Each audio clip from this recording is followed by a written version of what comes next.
Olá, bom dia a todos que nos assistem pela internet e todos que estão aqui presentes no auditório da Secretaria da Fazenda em mais esse Inovadei. Eu estou aqui, já foi feita a despedida do Edivar, que nos acompanhou e tocou este bloco do Inovadei durante tanto tempo. Então, eu estou aqui substituindo o Edivar e desejando a ele boa sorte e um bom futuro. E antes de a gente começar o bate-papo com os nossos convidados, nossos palestrantes de hoje, eu queria dar duas dicas que descobri recentemente e acho que faz bem para aqueles que nos assistem e aqueles que trabalham em governo também. A primeira dica é de um aplicativo, na verdade, é uma extensão do Google, que é o OpenVid. O OpenVid é uma extensão para quem gosta de fazer ou precisa fazer tutoriais, precisa gravar a tela ao mesmo tempo que fala. Então, ele abre a câmera do teu computador, abre o microfone e você, pelo browser, ele vai gravando a tua navegação. Então, o OpenVid ele é uma extensão muito útil, gratuita. Você depois pode baixar o vídeo, pode compartilhar o vídeo com o pessoal. Ele tem armazenamento na nuvem sem limites, você pode deixar lá com eles consideram isso daí parte de tutoriais e tudo mais, como parte de ensino, e você pode fazer anotações em cima do vídeo, fazer comentários, assim por diante. Então, tutoriais, seminários em web e tudo mais, fica bem legal nesse OpenVid da OpenTest, está aí o endereço. E a segunda dica fica por conta de uma leitura. A gente vai falar aqui de softwares, aplicativos, livros, enfim, alguma dica que pode auxiliar no pensamento que a gente está tendo aqui. E, muito recentemente, a gente começou a trabalhar num quarto eixo, que a gente chama de princípios para a inovação e governo. A gente tem o princípio do governo como plataforma, temos o princípio do governo hiperlocal, o governo único para o cidadão único, e agora nós estamos trazendo um quarto princípio, que é o governo exponencial. E, para isso, eu queria recomendar um livro que é da HSM, é do professor Salim Ismail, que é Organizações Exponenciais. Um livro bem gostoso de ler, assim, bem aplicável a governo, melhora muito ou otimiza bastante a parte que nós precisamos fazer melhor, que é a parte da entrega de serviços ao cidadão. Então, aconselho aí os nossos amigos a dar uma lida nesse livro. Bom, isto posto, queria primeiro agradecer ao Roberto Castro e ao professor Jefferson, que vieram graciosamente aqui no Inovadei, com informações tão bacanas. É muito bom assistir e reassistir o Inovadei pela novidade que traz e pela qualidade de palestrantes que vêm aqui. Então, eu queria começar a fazer as perguntas. Como no Inovadei passado nós falamos sobre blockchain, né?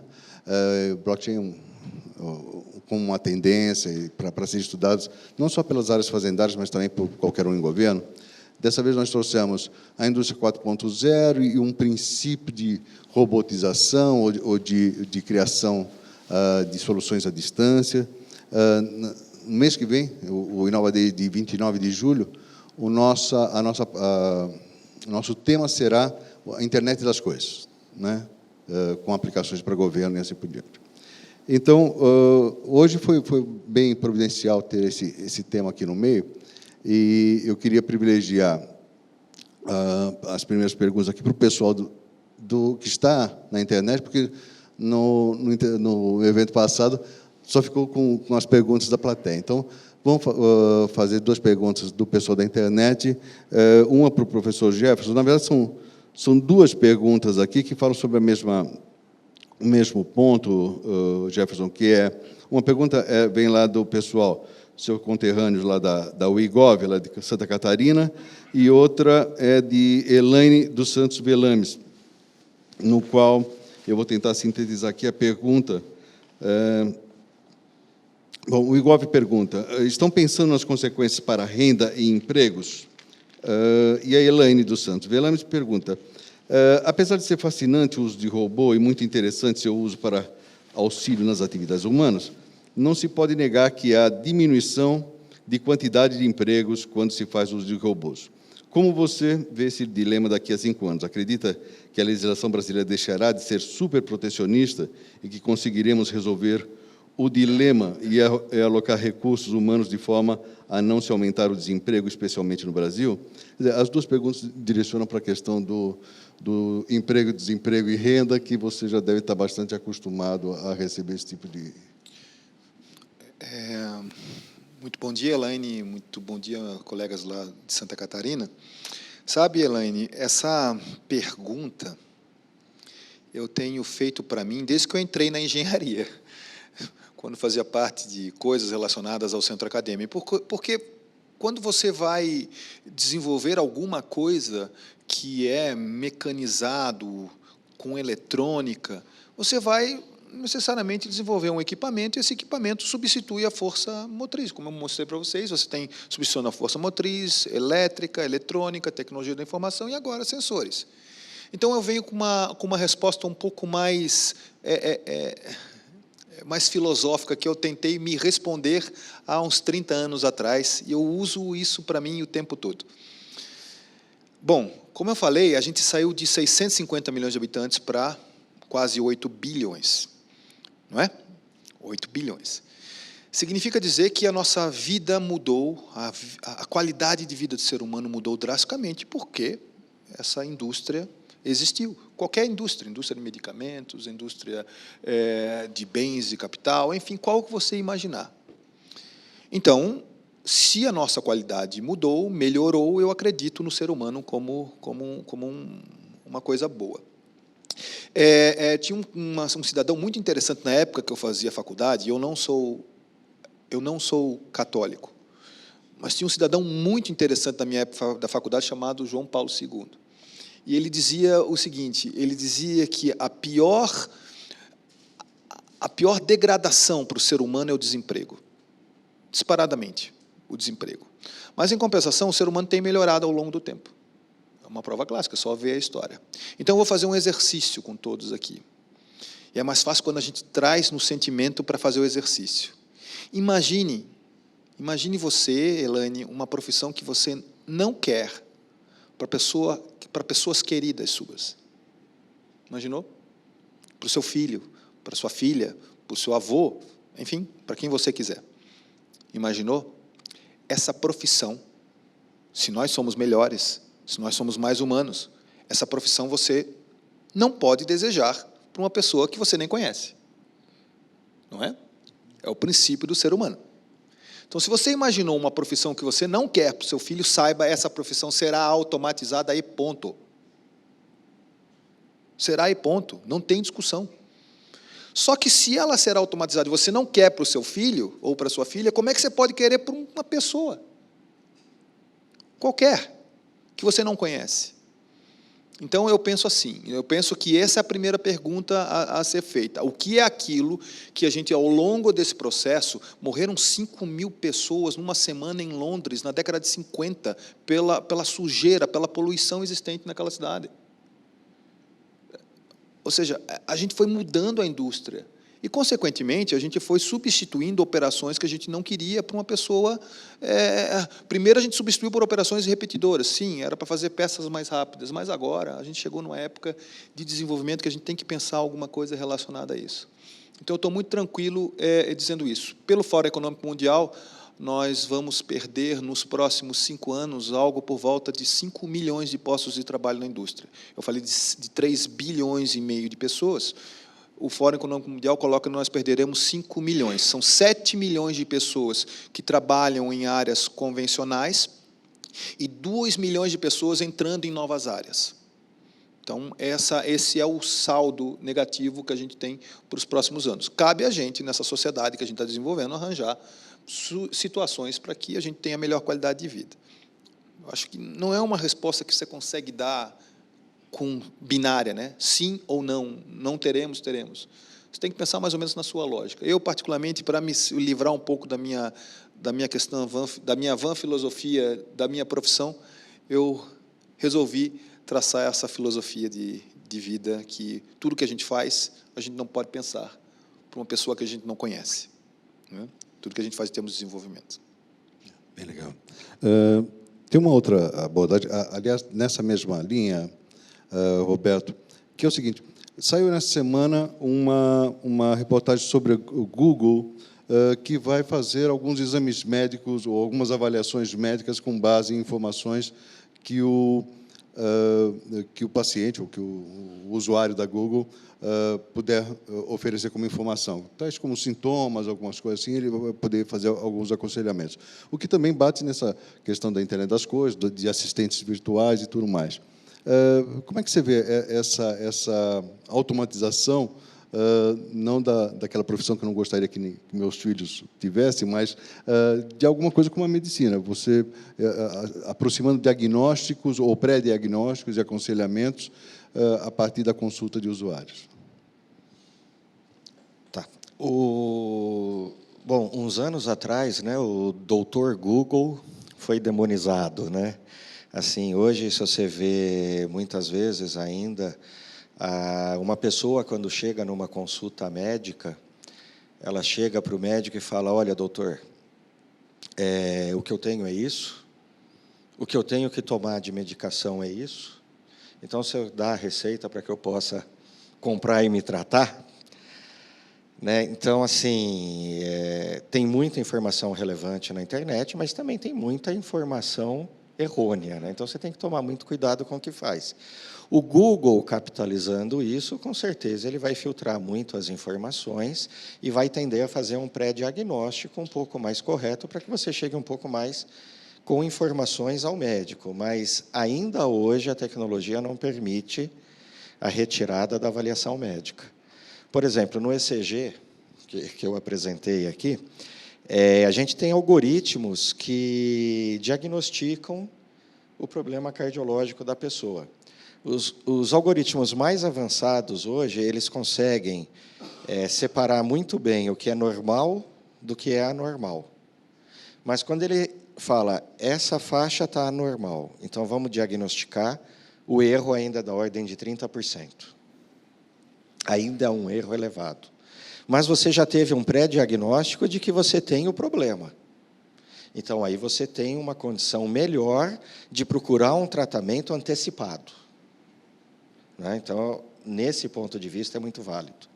Ou seja, você coloca sintomas, coloca algumas coisas, tirando as pessoas que são neuróticas e na hora que lê, tem todos os sintomas do que está lendo, né? Então, assim, uma pessoa mais lúcida, ela consegue dizer com discernimento muito bom o que ela sente, o que ela tem. Então, ela tem uma pré-avaliação para ver se ela precisa procurar ou não ajuda médica.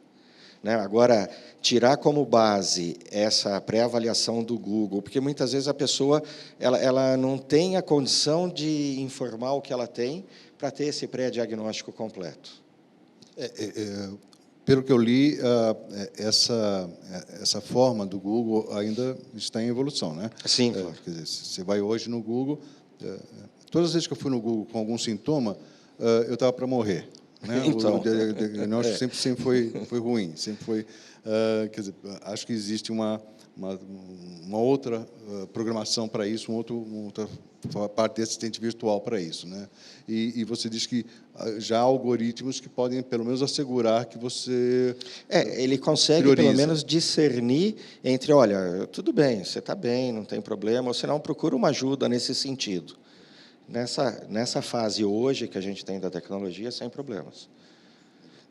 A gente vê pessoas, assim, na prática médica, né, você vê pessoas assim, um oxímetro de pulso, um equipamentozinho que você coloca no dedo para dizer o seu nível de oxigenação e ele também tira ali o batimento cardíaco. A pessoa está normal, está quieta, está tranquila, ela coloca o dedo ali, dá um ataque cardíaco, o coração dispara, ela começa a suar, ela fala, nossa, ele vai ver que eu estou morrendo. Né? Ele vai achar o problema que eu tenho. E a pessoa não tem nada. Né? Pelo simples fato de iniciar o exame. Então, a gente tem que tomar muito cuidado quando a gente começa a transferir esse exame para a pessoa que não tem muito conhecimento. Né? Ela começa a se autoinduzir, ela começa a achar um monte de problemas. Então, tem pessoas que não estão realmente preparadas para isso. E essas são justamente as que mais vão procurar esse tipo de ferramenta. Então, a gente tem que ter assim, uma preocupação muito grande desse discernimento. Perguntas da plateia? Lá no fundo, o microfone alcança lá. Ah, o Ricardo aqui? Eu seria essa pessoa.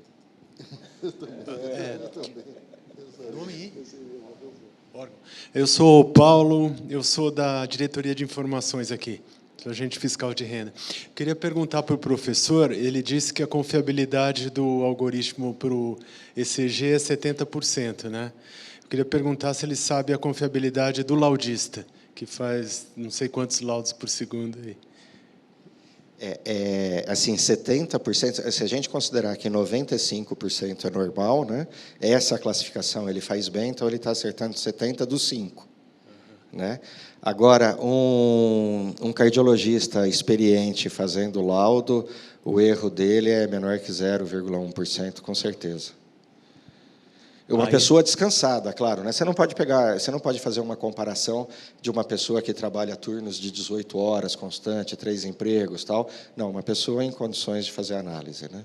Mas será que o algoritmo, a gente pode dizer que o algoritmo deveria ser uma ferramenta de suporte, pelo menos? Normalmente, nessas centrais, você tem uma seleção. A pessoa que está normal, ela não entra com o mesmo nível de urgência de uma pessoa já pré-selecionada para o algoritmo. Então, assim, uma pessoa que precisa de um tratamento mais antecipado, precisa de um laudo anterior à outra, ele passa na frente, então aí utiliza-se esses algoritmos para priorizar a ordem do que os laudos são efetuados. Eles já são normalmente usados, né? Já. Eles não fazem o laudo final, mas é uma ferramenta que auxilia muito quem está laudando. É uma ferramenta para auxiliar o poder de decisão do médico. Né? Tá ok, obrigado. Okay. Mais alguém da audiência? Tem outro lá? Olá, bom dia. Meu nome é Ricardo, sou da Escola Fazendária. Queria perguntar para o professor Jefferson, que a questão é a seguinte, a indústria está chegando na 4.0 e a gente acha que a nossa fiscalização ainda está no 1.0. E a gente tem uma preocupação hoje em dia, os contribuintes, de simplificar as obrigações acessórias, que hoje em dia são muito em papel. Então, a indústria está utilizando sensores, está fazendo todo tipo de robotização mecânica, mas quando ela tem que passar as informações para nós, ela ainda acaba passando em papel e a gente está passando um pouco para o digital. A minha pergunta era mais no sentido de como ele vê a gente poder fazer esse tipo de troca de informação com a fiscalização por meio de sensores, se isso já pode ser visto, por exemplo, na movimentação de mercadoria, e como que o fisco deveria encarar esse tipo de desafio. Isso é minha primeira pergunta. E outra pergunta para o Roberto, só levantar uma polêmica que eu acho que é comum, mas queria escutar de você. A gente tem aqui na casa uma coordenadoria de compras eletrônicas, que centraliza as orientações para compras. E a inovação ela trabalha sempre com o beta, né? Você mostrou, por exemplo, esse produto da questão da ferida. Ele está sempre evoluindo, né? Com a necessidade do usuário, ele está sempre evoluindo de acordo com o que a gente precisa. E a gente tem os princípios públicos de compras, né? Então, a gente tem uma série de dificuldades para criar um termo de referência de um produto que a gente não tem nem ele finalizado, né?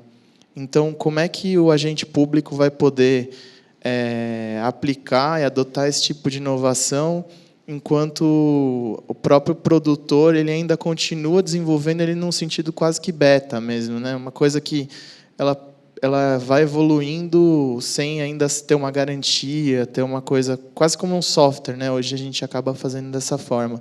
Então, minha dúvida é como que esse servidor precisa encarar a inovação e como que ele pode incorporar isso, por exemplo, nesse marco legal que a gente tem, ou se dá, né? Esse é um ponto. Obrigado, parabéns pelas apresentações. Bom, eu gosto muito dessa tua pergunta, porque ontem eu estava no almoço e a gente estava discutindo justamente isso, né? Que a gente vai entrar entra em algumas searas, né? A gente já faz isso todo dia, né? Quando você liga, se você tem um aplicativo israelense que verifica onde é que tem o seu trânsito, onde é que tem gente que está, onde é que está o local mais pesado ou não tem o local mais pesado para andar aqui na cidade de São Paulo, ou em qualquer grande cidade, né, você, de certo modo, já tem uma coisa acontecendo com isso. O problema é que a gente não se toca, né, nessa história toda, é que quando você habilita, rapidamente você também se torna visualizado, né? Então, sem você ter entrado, você já tem um dispositivo e ele vai dizendo onde é que você está andando no teu dia a dia. Você já está sendo controlado em todos os habitats que você está indo. Se você entrar numa via pública com um carro andando, uma certa velocidade, eles vão verificar que você está naquele trânsito e vai aparecer o seu sinalzinho. Ontem eu estava numa empresa lá em Curitiba em que eles estavam fazendo o seguinte: eles estavam colocando num outdoor, uma propaganda, e a grande dúvida no outdoor é saber se quem está passando na frente dele está verificando, consegue verificar aquela informação. Ou seja, como é que você mede se aquele outdoor está funcionando ou não? Como é que você verifica se ele vai voltar na tua empresa porque viu o outdoor? É difícil. Não, os caras fizeram o seguinte: colocam um sensor na frente do outdoor e ele vai verificando a mesma coisa, os celulares que passam e naquela região daquele outdoor, e, consequentemente, eles verificam, depois de um certo tempo, como é que se aqueles celulares eles voltaram e foram nas lojas, especificamente nas lojas.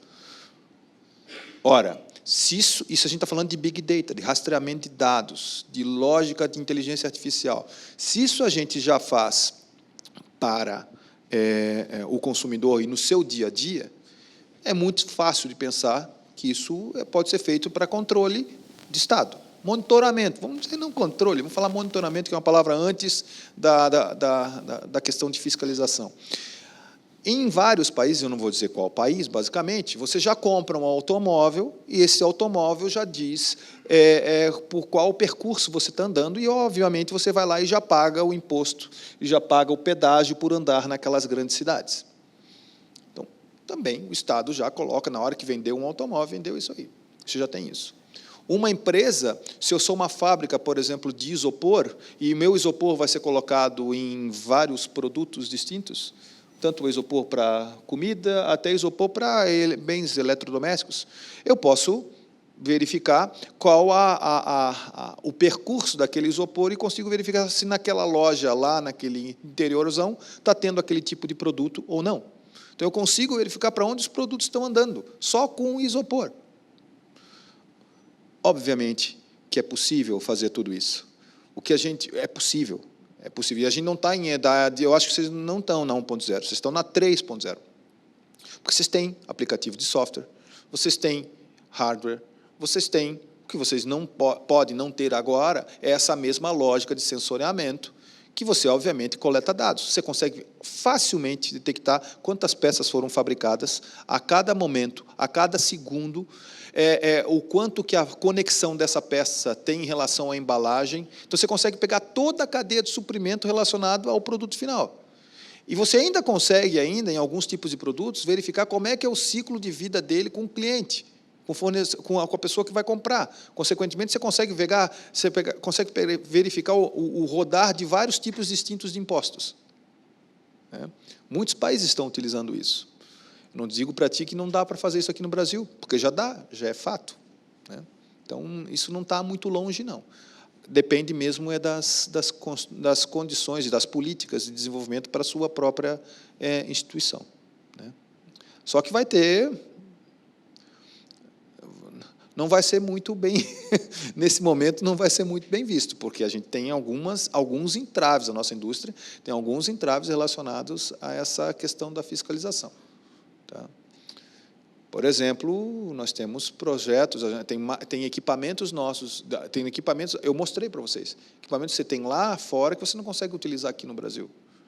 E muitos equipamentos que estão lá fora, que recentemente foram trazidos para cá, nós temos normas reguladoras que não permitem que são utilizados. Então, quando você começa a aumentar a fiscalização, no momento em que algumas fiscalizações não estão acertadas, aí a gente entra numa outra seara, que daí não faz parte do meu mundo. O meu mundo é saber, a sua pergunta é, tecnologicamente é fácil fazer?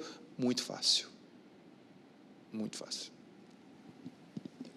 Roberto? Bom, com relação ao equipamento médico, né, em beta-teste que você comentou,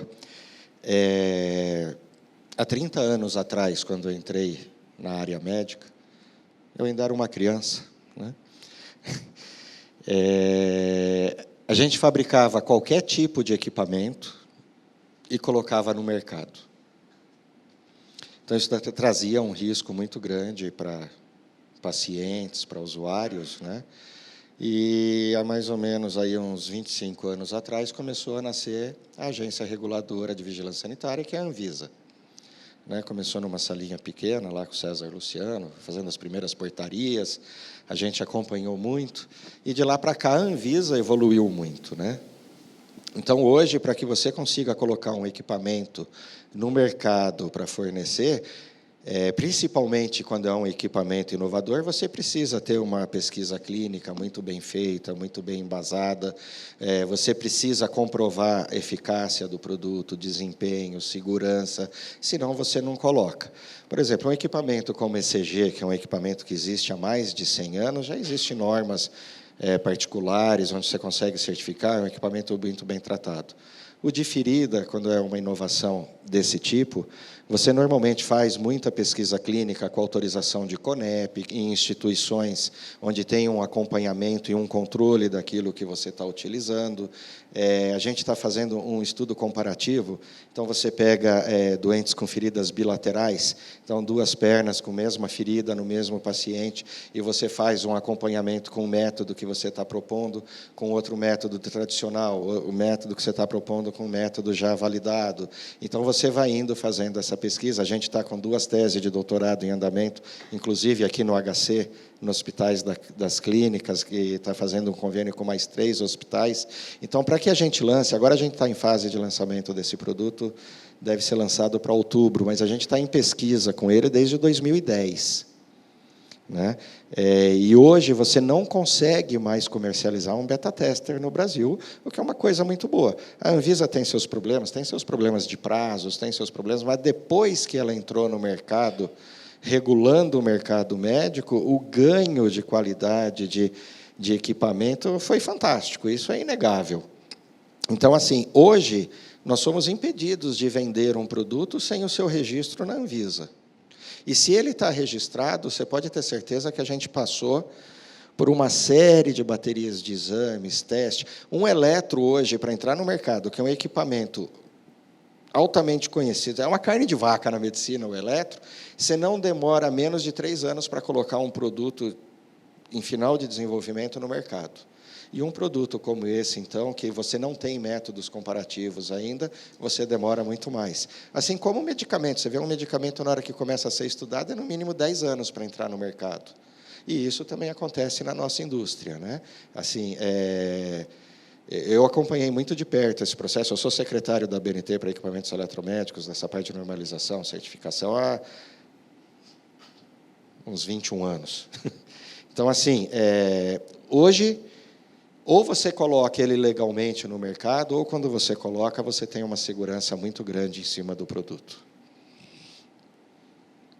Ok. Tem mais uma pergunta da plateia?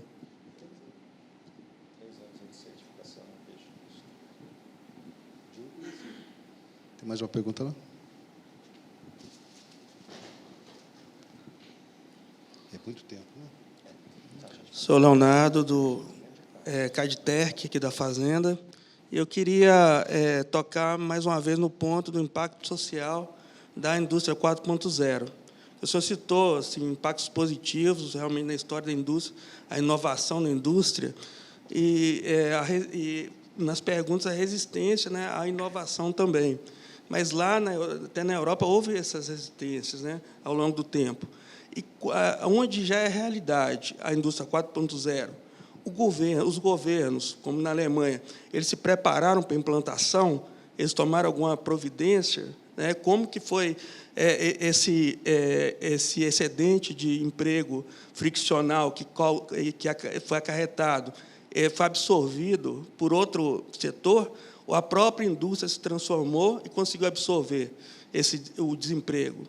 E, no caso da saúde, da inovação na saúde, o senhor citou assim, vários pontos positivos, né, até de custos, né, desses novos implementos.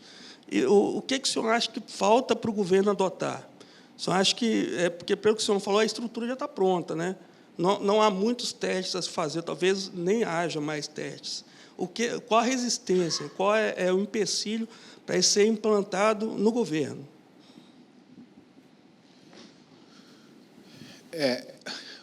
Olha só, quando a gente está falando de indústria, eu não gosto de falar, eu não gosto de falar indústria 4.0, porque 4.0 é uma marca, né? Eu gosto de falar evolução natural, a evolução da indústria, né? E o que acontece é que, se você for pegar 15 anos atrás, saíram filmes, né, vários filmes, em que os Estados Unidos estavam perdidos no jogo, não tinham mais chance nenhuma de voltar. A Inglaterra estaria completamente decadente. Todo o mundo industrial, todo o mundo da manufatura seria colocado para os BRICS. Seria exportado e ficaria a lógica de manufatura fora desses países e o desenvolvimento lá nos seus respectivos lugares. Obviamente, isso foi um caos, né? Isso não funcionou. Hoje, você percebe uma volta, um retorno muito intenso e, inclusive, geração de muitos novos empregos nos Estados Unidos.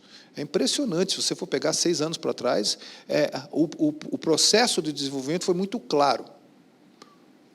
Mas a ideia de governo, eu acho que tem que ser bem postada aqui nessa história toda. Nesses lugares onde nada eu acho que a gente tem que aprender a viver que tudo tem causas, consequências, efeitos colaterais. Tudo que você vai fazendo tem efeitos colaterais, tudo, né?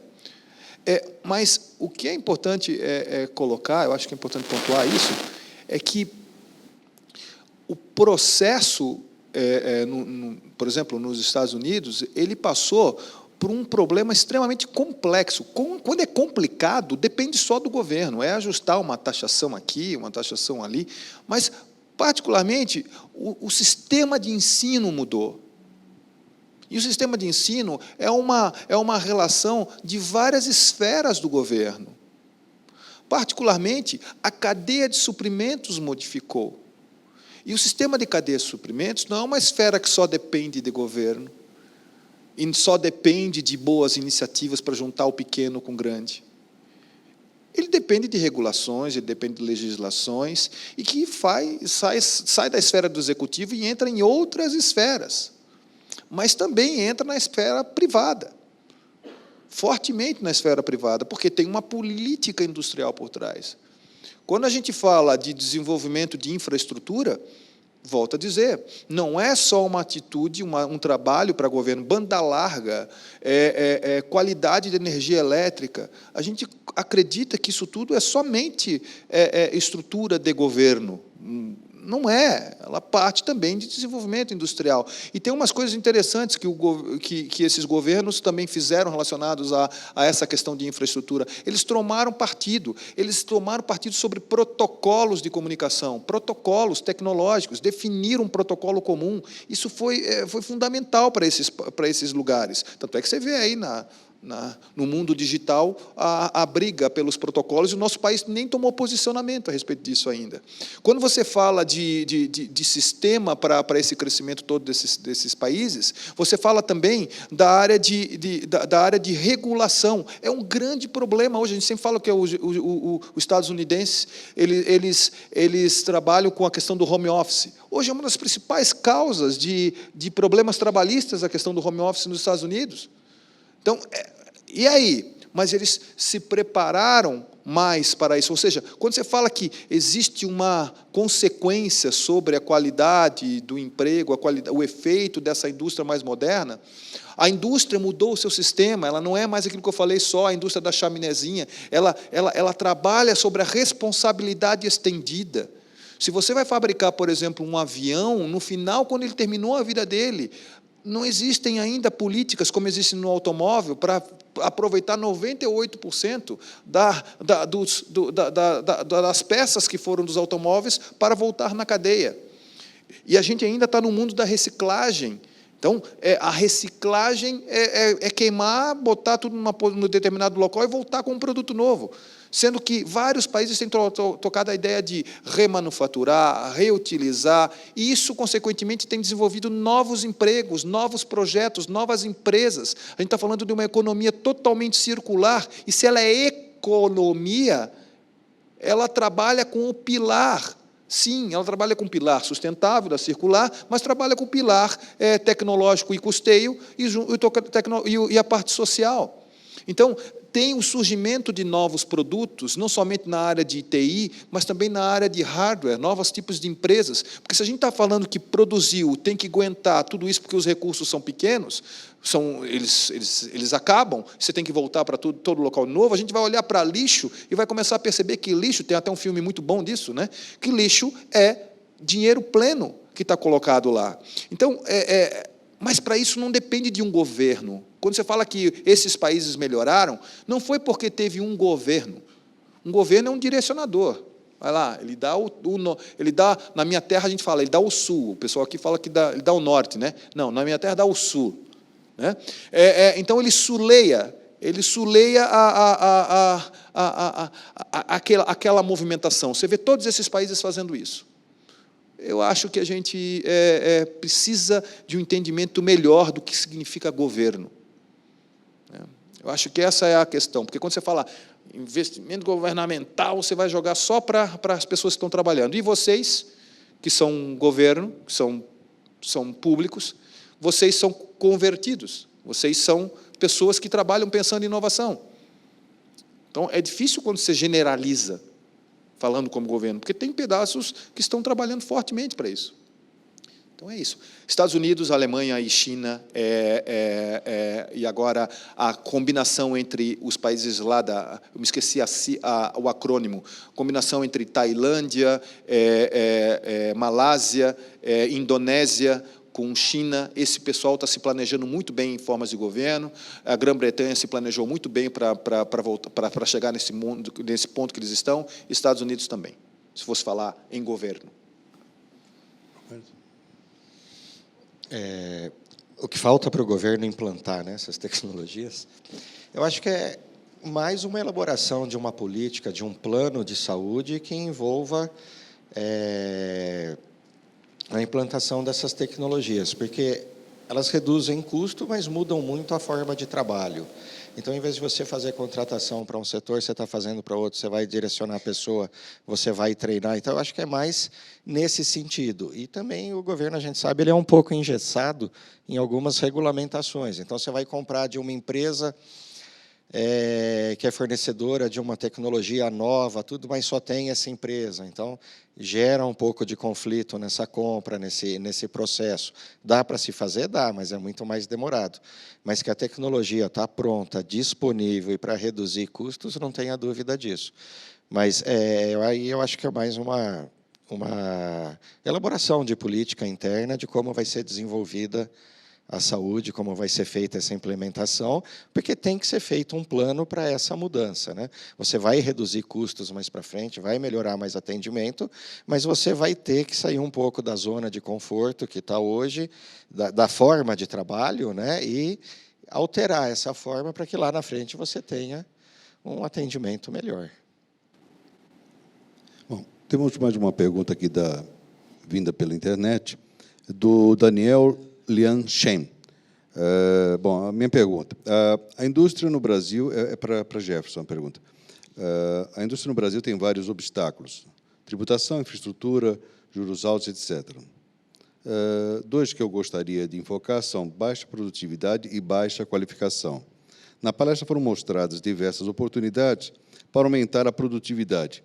Todavia, continua o problema da baixa qualificação. A automação industrial sempre exigiu qualificação dos operadores. Todavia, nos dias atuais, além de grandes avanços tecnológicos, há também um grande avanço em usabilidade. Qualquer criança sabe usar um celular ou um tablet e qualquer pessoa consegue usar o Facebook. Isso está chegando também à automação industrial. É possível usar tecnologia para resolver o problema de baixa qualificação? Por resolver o problema, eu não quero dizer em solução que aumente a qualificação, mas tornar acessível e usável mesmo com baixa qualificação. É a questão da usabilidade mesmo. Não é?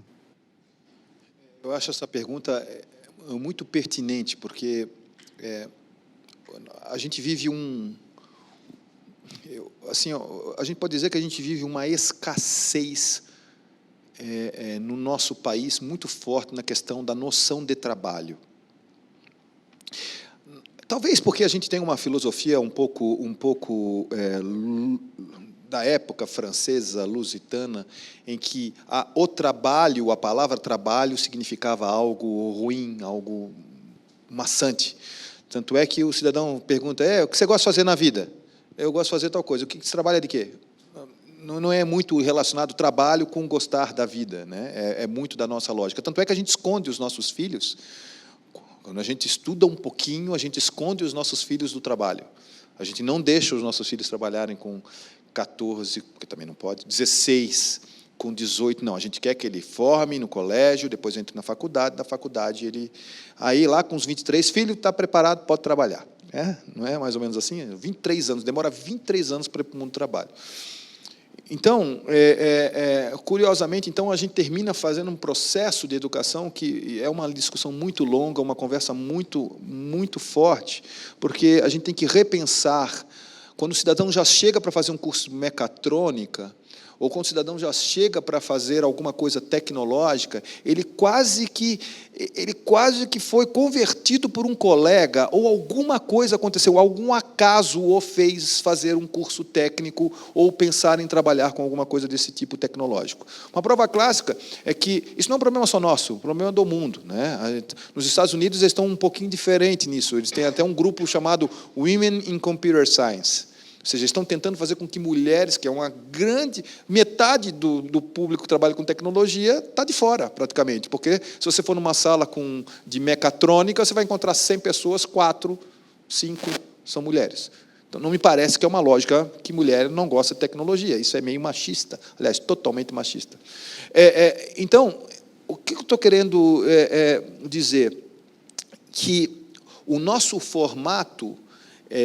de ensino, sim, ele tem que preconizar a utilização de tecnologias. Está lá no Fórum Econômico Mundial, tem que saber utilizar, saber programar, saber utilizar um Arduino bem utilizado, saber montar coisas, né? O problema é que a gente está demorando demais para botar a pessoa para montar coisas. Então, devem ter tido uma palestra de maker aqui, né, de espaços onde que as pessoas desenvolvem seus próprios protótipos, né, mas a gente não faz isso na escola. Né? Então, o que acontece? Nosso formato de ensino necessita drasticamente de uma mudança. Eu volto a dizer, a gente está com somente 6% da população brasileira desenvolvendo alguma coisa tecnológica. A gente estava tomando um café agora e eu falei para ti que nós fizemos uma pesquisa lá em Brasília, como é que se comportam as comunidades. Nós temos 27 milhões de jovens que nem trabalham e nem estudam no país. 27 milhões. Porque se formaram num colégio que, basicamente, eles não conseguem. Os formados no segundo grau, basicamente, quase 80% da população não sabe fazer operações matemáticas esperadas por uma criança de 10 anos de idade. E tem segundo grau completo. Daí você vai falar de produtividade depois disso. Então, o que a gente fez a pesquisa? A gente fez uma pesquisa numa comunidade específica, não vou dizer aonde, para não ficar... não precisa dizer isso, mas grande parte da gurizada gastava R$2 por dia em lan house. Quando você via com o que eles gastavam, metade do tempo deles estava em desenvolvimento de games, em utilização de games de guerra, de morte, coisa forte, pesada. Mas todos eles estavam em nível 7 e nível 8. E para quem joga, sabe que para chegar nesse nível, tem que ter uma habilidade cognitiva muito forte, tem que ter um pensamento matemático muito bem apurado para fazer isso. E o que é interessante, a outra metade do tempo deles, eles gastavam em redes sociais. 200 amigos, 100 e poucos amigos em redes sociais. No mínimo, tem que se comunicar para ter 200 amigos. Então, eles tinham capacidade de comunicação.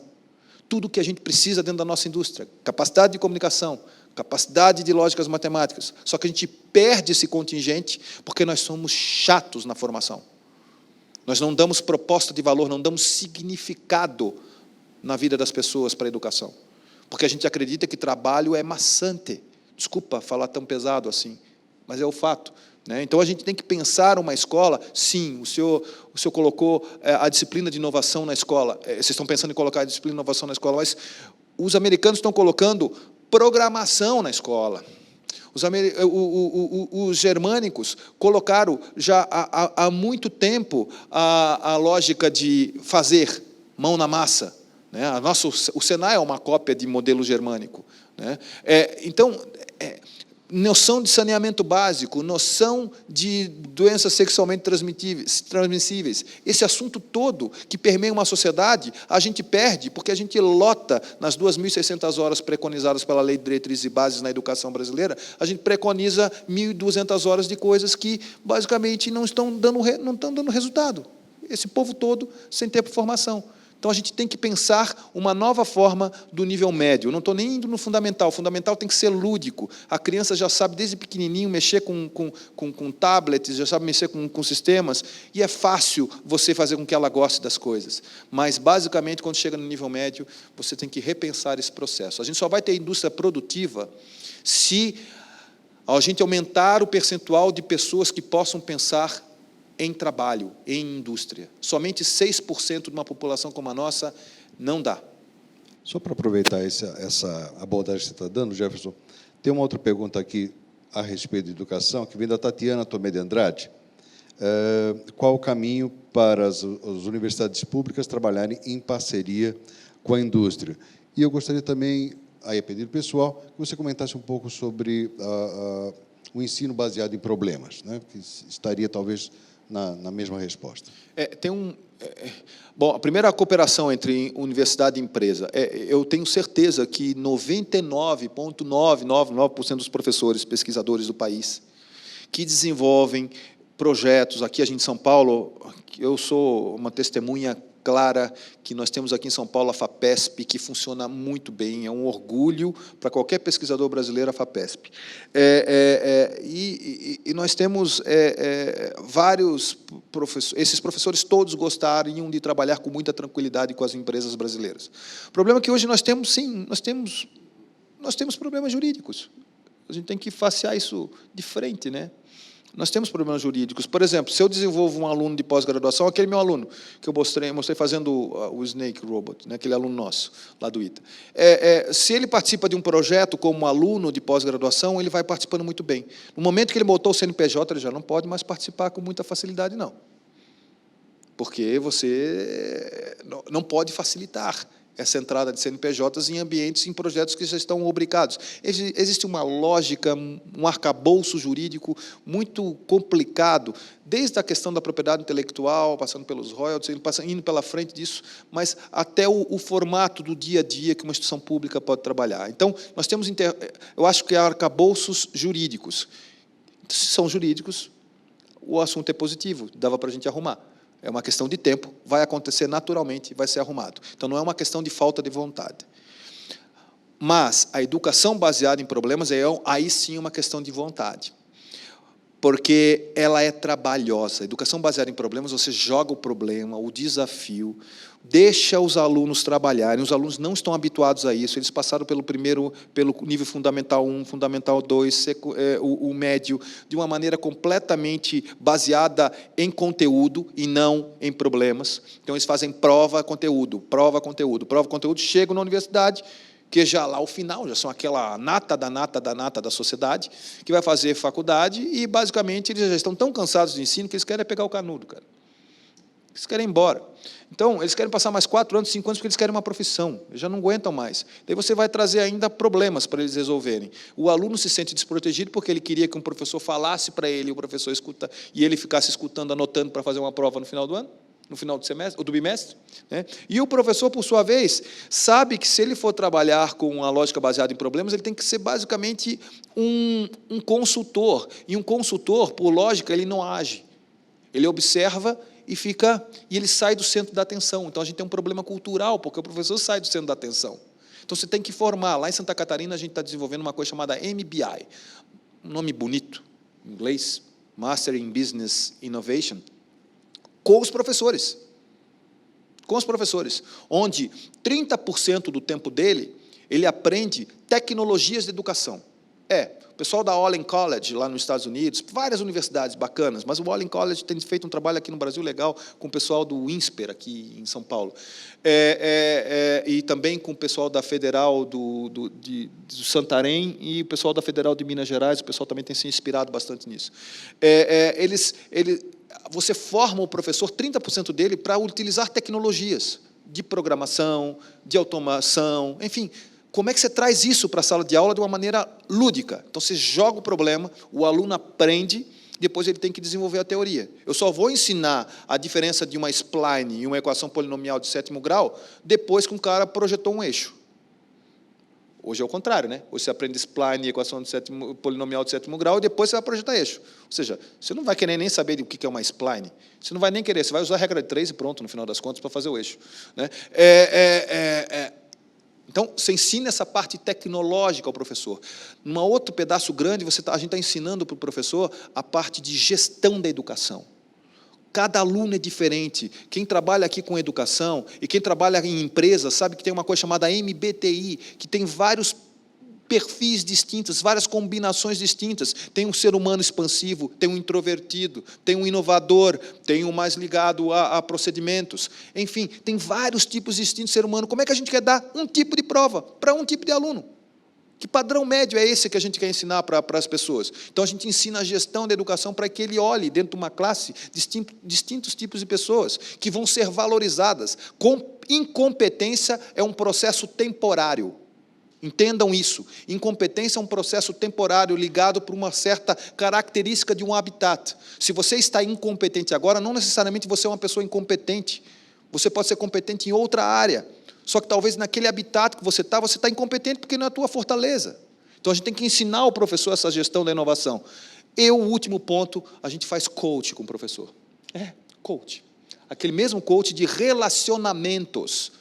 Quais são as tuas capacidades de relações que um professor tem que ter? Um professor, ele naturalmente, ele é um rei num microcosmo. Ele tem que saber associar, ele tem que saber montar redes, ele tem que saber experimentar, ele tem que saber desenvolver padrões para aqueles experimentos e, fundamentalmente, ao final do jogo, tem que saber divulgar aquilo que ele está fazendo. Isso faz parte de ser professor. Se a gente não tiver um cara assim, no dia a dia, a gente não consegue encantar alunos. E nada mais é a formação de uma pessoa do que uma geração de sonhos para as pessoas. Um professor tem que ser um encantador de sonhos. E você não vai esperar isso de um professor agora, da situação que ele está agora no dia a dia dele. Ele está num habitat operacional muito forte, não tem tempo para o estratégico. Resultado prático, a gente precisa sim desenvolver melhor e valorizar melhor, não somente essa questão salarial, que ela é impactante, mas fundamentalmente a questão da formação dos professores, se a gente quer ter uma sociedade mais forte. E isso a gente está fazendo em Santa Catarina. Bom, agora tem uma pergunta aqui da internet para o Roberto. Pergunta ao palestrante Roberto Castro Júnior. O fato de haver uma... a pergunta veio do Marcos Toshio. O fato de haver uma grande velocidade na execução de exames não pode ocasionar erros nesses exames? Não haveria um limite para que haja uma verificação mais apurada por parte do médico que acompanha os exames? Marcos, né? Marcos Toshio. Marcos, quando a gente fala nessa produtividade do médico, eu citei agora há pouco que 95% dos exames eles são normais. Então, a distinção entre um exame normal e um exame anormal é feita muito rapidamente. Então, você já faz 95% dos laudos muito rápido. Na hora, claro, que chega um laudo com alguma anormalidade, algum exame com anormalidade, o médico ele dá uma paradinha. Ele faz uma medição, ele mede intervalos, mede nível de segmento ST, mede ângulo cardíaco, aí ele sai, fazendo algum outro tipo de análise no sinal. Aquele tempo que eu dei é um tempo médio, considerando a alta taxa de normalidade. Claro, num exame que tenha que se dedicar um pouco mais, ele faz, com certeza. E também o que a gente faz é, para melhorar a produtividade, você deixa ele em um turno menor, você não deixa alguns auxiliares baixando o exame e mandando, então ele não faz essa operação mecânica.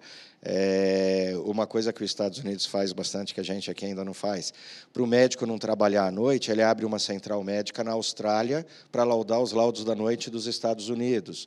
Então, ele lauda durante o dia sempre. Então, tem uma série de técnicas que você faz que você melhora essa produtividade e, claro, melhora a assertividade do laudo, né? Então, todo esse cuidado tem que ser tomado, sem dúvida. Bom, eu já estou falando que parece o telemarketing, o follow the sun, no atendimento médico. Nós já estamos encerrando aqui, eu queria só aproveitar essa presença tão graciosa e inteligente de vocês aqui para fazer... Durante as duas palestras, foi muito comum se apontar as restrições, principalmente por parte do governo, por parte da legislação, por parte de formação, por parte de ação de governo em alguns pontos. Eu gostaria que cada um, começando por você, Roberto, destacasse apenas uma restrição que poderia ser retirada ou deve ser a atenção prioritária hoje do governo, que a gente deveria de começar a trabalhar para fazer um novo governo. Como destacou aqui, observou o Jefferson, a gente tem um lema aqui que o Inovadê é o governo de amanhã começa hoje. A gente sabe que se preparar para amanhã, e a gente sabe também que uma das formas de inovar é a gente, às vezes, só retirar uma restrição, né? Não precisa fazer muito, não precisa fazer grandes reformulações, mas retirar uma restrição. Se você pudesse eleger, essa pergunta é para ambos, né? Pudesse eleger, olha, tal restrição vocês devem olhar para ela hoje. Qual você acharia que o governo deveria estar olhando muito proximamente da restrição na sua área? Na área de saúde, eu acho que existe assim uma demora muito grande em se aceitar uma nova tecnologia. Então, tirar uma restrição com relação à aproximação da tecnologia, um estudo daquela tecnologia e uma facilitação da implementação de uma coisa nova, né? Que hoje não tem a legislação, a burocracia, ela trava muito essa entrada, né? Então, é uma coisa muito nova, é uma coisa que só tem um fazendo, então vamos esperar, vamos sedimentar, vamos esperar ter mais empresas, fazer uma concorrência, fazer... Então, assim, uma aproximação maior com a inovação para trazer essa velocidade mais rápida da implantação dessas novas tecnologias na área da saúde. Jefferson. Está escutando? Está falando? Eu estou pensando, e é difícil responder isso de uma maneira pontual, mas se eu fosse falar, o que eu tenho percebido nesses últimos 6 meses desse projeto do REMDIC, com o MCTI, com a CNI, com a Unesco, o Ministério das Comunicações, eu acho que a gente tem que parar um pouco com a história do me pertence.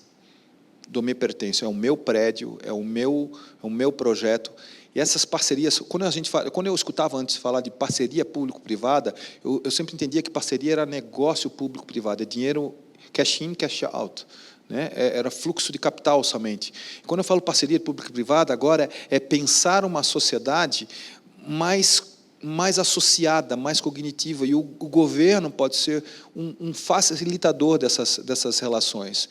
Daí tem vários assuntos que são operacionais. Eu acho que, estrategicamente, por exemplo, se a gente fosse falar de cadeia de suprimento, se eu sou empreendedor, quais são as cadeias de suprimentos? Não tem uma diretriz para qual cadeia de suprimentos. Se for educação, quais são as diretrizes de educação?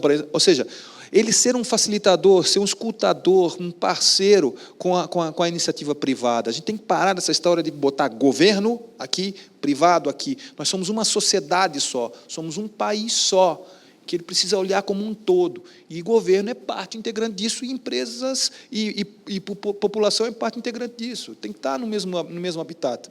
Infelizmente, parece piegas isso que eu estou falando, mas, infelizmente, não existe isso. Não existe essa grande esse grande habitat, essa atmosfera com várias pessoas de vários setores trabalhando nesse conjunto. E eu tenho reparado nas coisas que estão funcionando que sempre isso tem dado certo. Tá? Aqui é um caso prático disso, né? Ok. Então, agora, encerrando o InovaDay de hoje, quero mais uma vez agradecer ao Roberto, ao Jefferson, que trouxeram para nós tantas informações, conhecimento e até a prática de atitudes inovadoras, que é o que a gente tenta plantar aqui pelo InovaDay. No próximo dia 29 de julho, nós abordaremos a internet das coisas e as suas implicações em governo. Um bom final de semana a todos, um bom dia de sexta-feira e até julho.